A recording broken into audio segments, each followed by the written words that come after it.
Herndon 2023. A shocking double murder.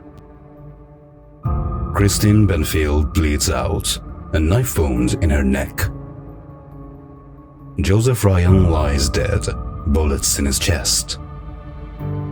A perfect family. Brendan and his au pair, Juliana, claims it's a tragic attack.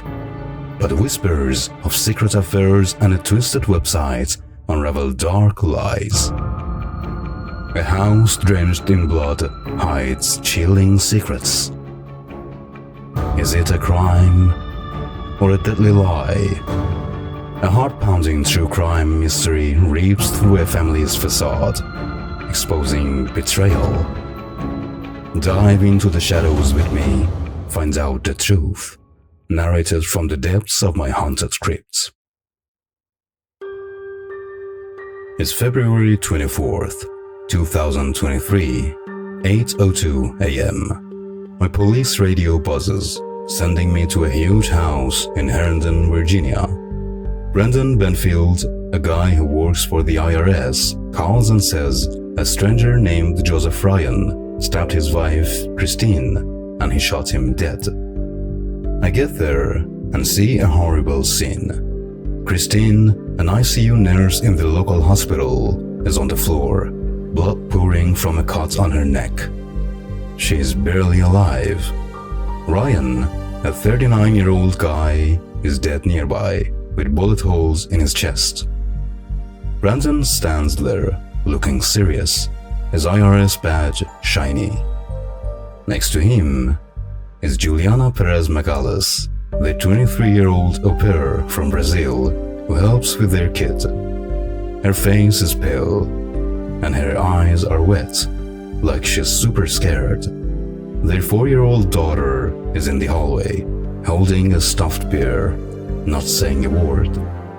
The house smells like blood, and it's way too quiet, like something's not right. Brandon tells me the story. Juliana took their daughter to the zoo that morning, but forgot their lunches and came back home. When they got there, they saw Ryan attacking Christine with a knife.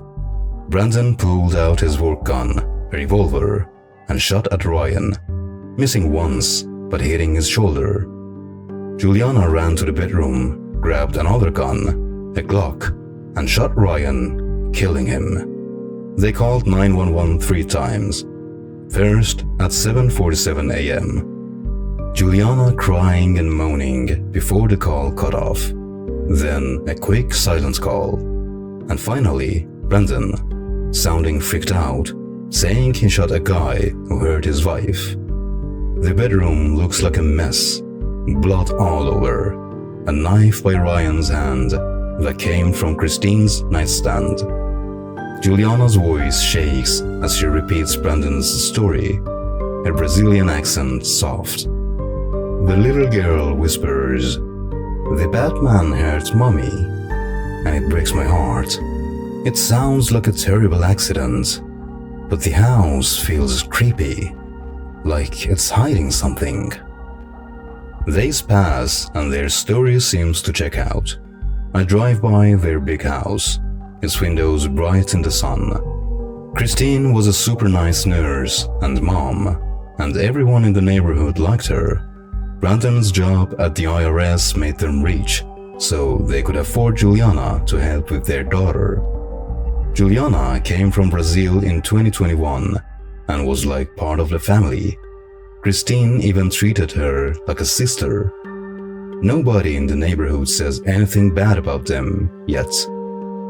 At night, I look at my notes, but that house sticks in my mind. It's too quiet, like it's waiting for me to miss something.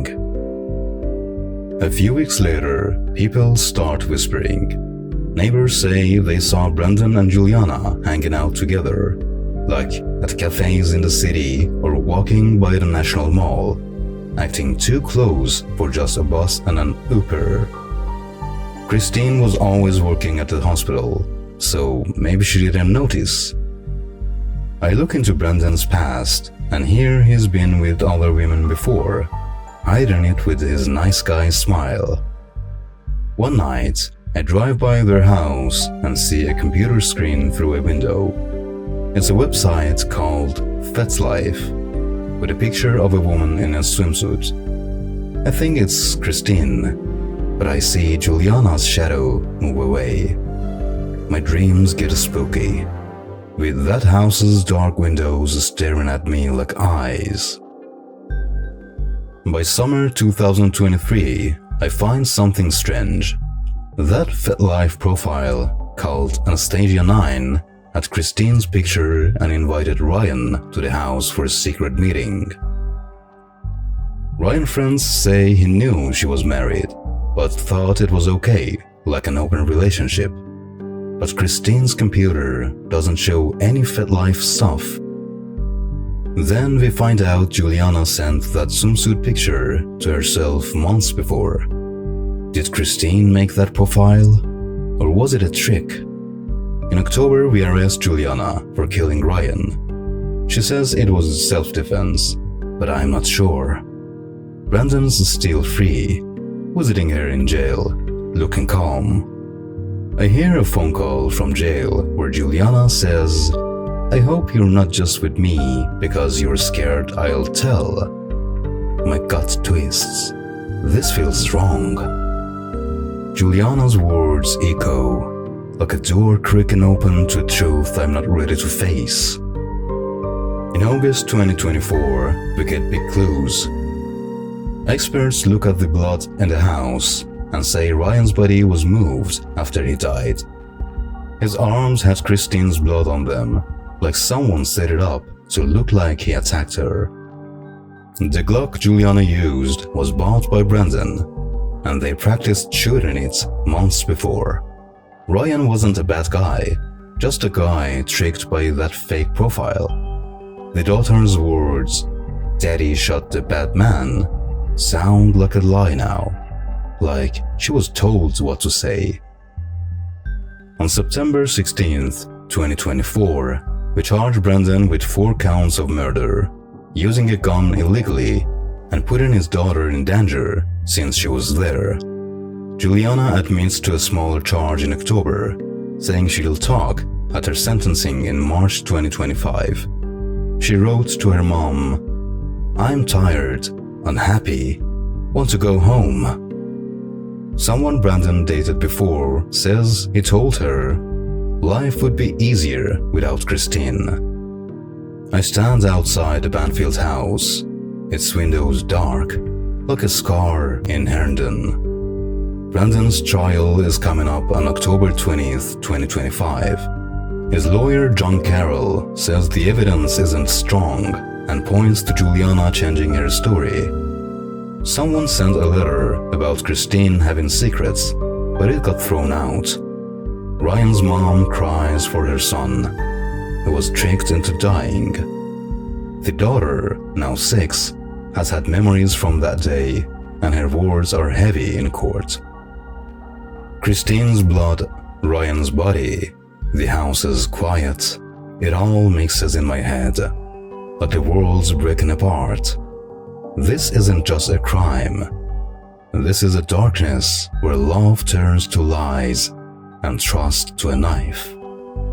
The house's silence feels heavier now, like it's daring me to dig deeper. Christine's blood stains the house, her trust shattered in a maze of lies. Did I unravel their plot? Or did their darkness claim me too? The mansion's shadow hums, its secrets unjudged. Dare to face the next horror? Subscribe and ring the bell to stay cursed. Tell me below, will Brendan and Juliana's lies hold in court, or will justice expose their abyss?